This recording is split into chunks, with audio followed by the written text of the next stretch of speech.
እንደገባ ዘበኛው አንተ ቤት ይሁን። በጣም ጥሩ ዘበኛ ነው፣ የታወቀ ዘበኛ ነው። እዚህ ቤት ብዙ አመት የሰራ ነው። ሰዎቹ ሲወጡ ነው እኛ ዘበኛ አንፈልግም ያሉ። ስለዚህ ሌላ ቤት ከሚሄድ ያወቀው ቤት ስለሆነ አንተ ጋር ይስራ ነው ያሉ ተነበረው። ግን ይሄ በሙሉ ከውሸት ከእውነት የራቀው ውሸት ነበር። ሆነ ብሎ አቤልን ለማጥበድ ለእነሱ እንዲመቻቸው አቤል ላይ ድራማ ሊሰራ ስለፈለጉ ነው አበበን እዛ ቤት ያስገቡት ተነበረው። አበበን ዋስ የሆኑ ሰዎችን ወይስ አበበ ተያዥ የሆኑ ሰዎች ማን ናቸው ሲባል ጊዜ እዛ ሰፈር ያሉት ናቸው ብሎ ተናግሮ ነበር። ዛሬ አቤል በቀጥታ እዛ ሂደዋል። እነዛ ሰዎችም አገኛቸው ተናገሩ።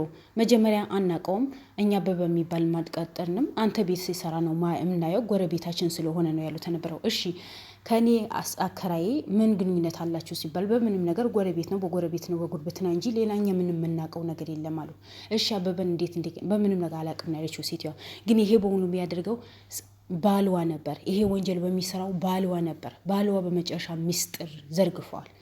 አዎ አበበን ተያዥ ሁኜ አንተ ቤት ያስገባሁት እኔ ነኝ። ይሄ በሙሉ ያደረገው አጎትህ ነው አለ። አጎትህ ምክንያቱም መጀመሪያ ሁሉ ነገር ሊዋሽ ፈልጎ ነበር። አበበ ያናቀውም እንደዛ ብቻ ብዙ ነገር አውርቶ ነበር። ግን በመጨረሻ አቤልን እውነቱ ብትናገር ይሻልሃል፣ ምክንያቱም የእኔ አጎት ይሄ ነው፣ ይኸው አጎቴና እኔ የተነሳ ነው ፈቶ ይሄ ነው።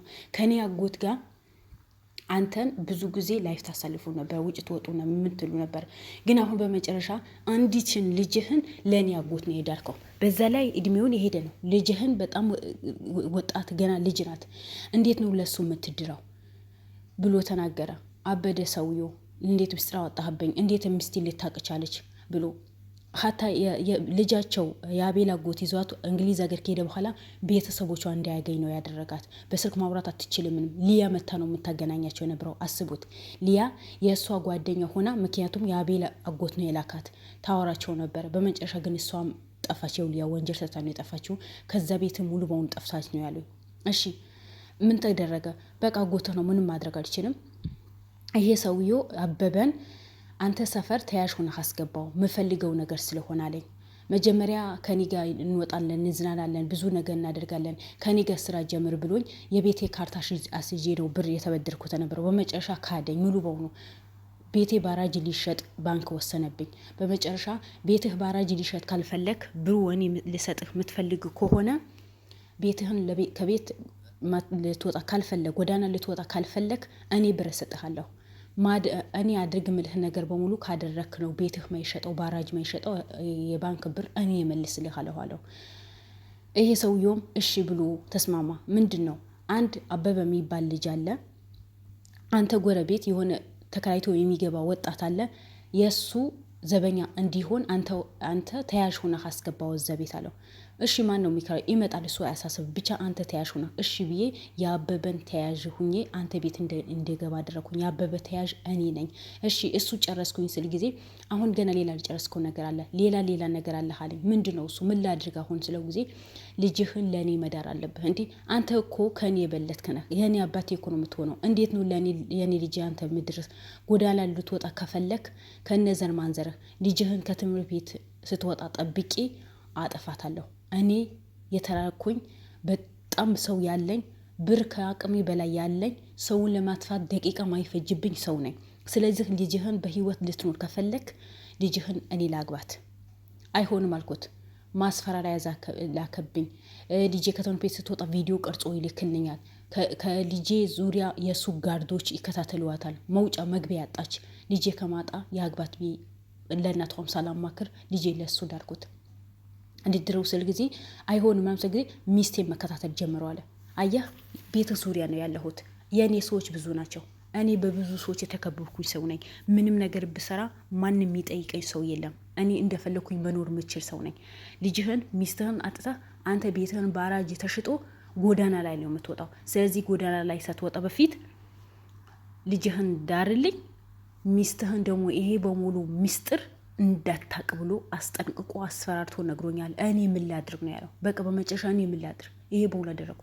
እናቷ አበደች፣ አለቀሰች፣ ሆነች። ልጄ አለች። ልጄ አንድ ልጄ ለእሷ ብዬ ዋጋ ከፍ ያለሁ፣ ለእሷ ብዬ እንደዚህ አድርጊያለሁ። እንዴት ልጅህን ትሸጣለህ? እንዴት ልጅህን ትሸጣለህ? እኔ ጥሩ ሰው ነው የተባልኩት። ሀታ 80 ሲፈራረሙ ጊዜ ማንም ሰው ሊሄድ ነው የተከለከለው። አስቡት። የአቤል አጎትን ምን አይነት መጥፎ እንደሆነ አስቡት። ማንም ሰው እዛ እንዳይሄድ፣ ማንም ሰው ይሄ ነገር እንዳይከተል 80 ስትፈራረም እሱና እሱ ብቻ አንድ ሊያ ብቻ እንጂ ማንም ሰው ሊሄድ ተከለከለ። ለምን? በቃ አይሆንም ተባልና አለች። ልጄ በቁሟን በላኋት ነው ያለችው። የገዛ ልጃቸውን አስገድዶ ወሰዳት። አስገድዶ ከዛ መጀመሪያ በቪዲዮ በምን አወራት ነበረ። በመጨረሻ ቪዲዮን እንዳታወራ ተከለከለች አለች። ያችን ጓደኛዋ ጠፋች። ጓደኛ የምትባለዋ ሊያ ናት። ምክንያቱም የአቤል ጓደኛ እኔ ስሙን ልጠራው ስለሚያስጠላኝ እኮ ነው። የአቤል አጎት ከሊያ ጋር ግንኙነት ስላላቸው የአንቺ ጓደኛ ሊያ ብቻ ናት ብሎ አስተዋወቃት። በቃ ሌላ ጓደኞቿ፣ የትምህርት ቤት ጓደኞቿ፣ የሰፈር ልጆች በምንም ታም ልትገናኝ ነው የከለከላት። አሁን ጭራሽ ብሎ ከቤተሰቦቿ እንዳትገናኝ፣ ከቤተሰቦቿ በስልክም ሆነ በምንም ነገር እንዳታወራ፣ ሶሻል ሚዲያ እንዳትጠቅም ነው ያደረጋት። አስቡት የአቤል አጎት ምን አይነት ጨካኝ እንደሆነ፣ ምን አይነት ራስ ወዳጅ እንደሆነ። ለእኔ ብቻ ሁሉ ነገር እኔ ብቻ እኔ ይመቸኝ።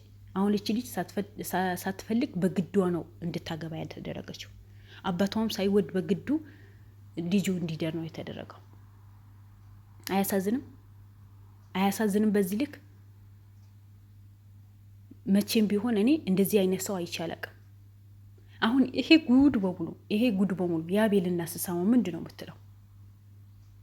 ወንድሟ ይሄን ያህል ድርጊት እንዳደረገ፣ በሰው ህይወት እንደዚህ እንደሚጫወት፣ በሴት ህይወት እንደዚህ እንደሚጫወት፣ በዚህ ልክ ዙሪያ ጥምጥም እንደሚሄድ ስታቅ ምንድን ነው የምትለው? ምክንያቱ ወንድሜ ጨዋ ነው፣ ወንድሜ ምንም ነገር አይሰራም፣ ወንድሜ በጣም ጥሩ ነው፣ ለእኔ ቤት ገዛልኝ፣ ለእኔ እንደዚህ ያደረገልኝ። አስቡት። ስለዚህ ምን አለ አባቷ?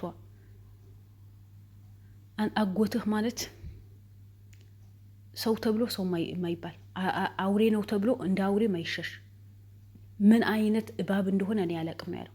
ለሁሉም ነገር በጣም አስጸያፊ የሆነ ሰው ነው አለ። ለሁሉም ነገር ሰው እንኳን በሆነ ነገር እኮ ሰው መሆኑ ታውቃለህ።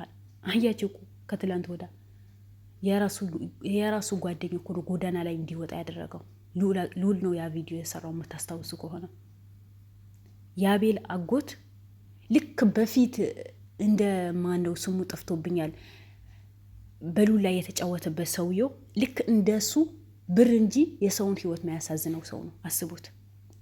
የራሱ ህይወት እንጂ መስፍን ማለት ነው። ልክ አሁን የአቤል አጎት እንደ መስፍን አይነት ነው። በቃ እንደ መስፍን ብርና ብር ብቻ። አንድ ሰው ይለፍለት አይለፍለት፣ ይብላ አይብላ፣ ምን ይሁን ምን፣ ሰው እንኳን ሰው በመሆኑ ብቻ እንደ ሰው ማያዩ ብር ብቻ የሚያገኙበት ነገር ከሆነ ለምን እኔ ተዙሮ ቢደፋም ምንም ቢሆን ምንም አይመስላቸው ሰዎች ናቸው። ለእነሱ ቃላት እኮ የለም ማለት ምን አይነት ቃላት ትጠቀማላችሁ? የእነሱ ቃላት መጠቀም አቅቶኝ አይደለም፣ ግን የኢትዮብ ስለማይፈቅድ ነው።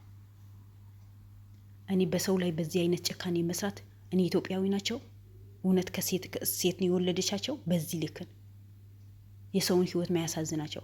ሰው እንኳን የሆነ ጊዜ እኮ ሰውን ህይወት ያሳዝነዋል። እኔስ ብሆን፣ የኔ ልጅ ብሆን፣ የኔ ቤተሰቦች ቢሆንስ ይባላል። ግን የአቤል አጎት የገዛ ቤተሰቦች እኮ ነው መከራና ስቃይ ያሳያቸው። አቤልን እኮ ቁም ስቃዩ እኮ ነው ያሳጣ። እንዳይኖርና እንዳይድን እኮ ነው አድርጎ በዙሪያው ጠላቶች እንዲከቡት ያደረገው። እሱን አልፎ እንኳን የገዛ እህቱ ያራራለት ሰው ነው። ስለዚህ የሌላ ሰው ይራራል፣ የሌላ ሰው ያስባል ማለት እኮ በጣም ከባድ የሆነ ነገር ነው። በጣም ከባድ ከምላችሁ በላይ። እኔ የአቤልን አጎት ተይዞ የአቤልን እናት ይህን ጉድ ፊት ለፊት ጠይቀው ምን እንደሚል የምሰማው ቀን ነው የናፈቀኝ። ምን እንደሚል የምሰማው ቀን ነው የናፈቀኝ። የምር ነው ምላችሁ። ሰው እንኳን የሆነ ወንጀል ሲሰራ ጊዜ ሞት እንዳለበት አያስታውስም። ነገ እኔ ሟች ነኝ፣ ነገ የተደርሳለሁ፣ ምን ሆናለሁ ብሎ አያስብም።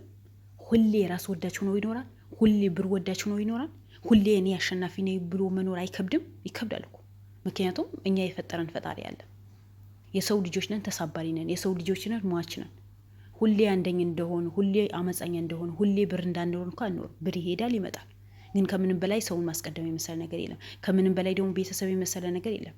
በአቤል ተጫውቶ ሲበቃ ሁሉ በዙሪያው ጥምጥም ዘበኛው፣ ሰራተኛው፣ ቤቱ ሁሉ ነገር በብሩ ከፍሉ ቦታ ካደረገ በኋላ አቤልን መጨረሻ እስር ቤት ሊወረውረው እናቱ ልትሰቃይ። አቤል እኮ እስር ቤት ተወረወረ ማለት እናቱ እኮ ነው የተሰቃየችው። አሁን እሱ አቤል የጎዳው መሰለው እንጂ እህቱ እኮ ነው የጎዳው። ምክንያቱም አቤል ታሰረ ማለት እኮ እናቱ በየቀን እስር ቤት መመላለሱ በየፍርድ ቤት በሄዷ አስቡት፣ ከባድ እኮ ነው። ስለዚህ አሁን የአቤል አጎት አቤልን ሳይሆን የጎዳው እህቱ እኮ ነው የጎዳው። እህቱ እኮ ነው በቀልን የሚበቀላት። ለምን እንደሆነ ብቻ እሱና ራሷ ነው የሚያውቁት። እና የአቤል አጎት መጨረሻ ምን ይሆን? ከእህቱስ ጋር ሲገናኝ ምንድን ነው መልሱ? ምን ይላታል? በዚህ ልክ እልህ ሚዛት ለምንድን ነው? ለምን ይመስላችኋል?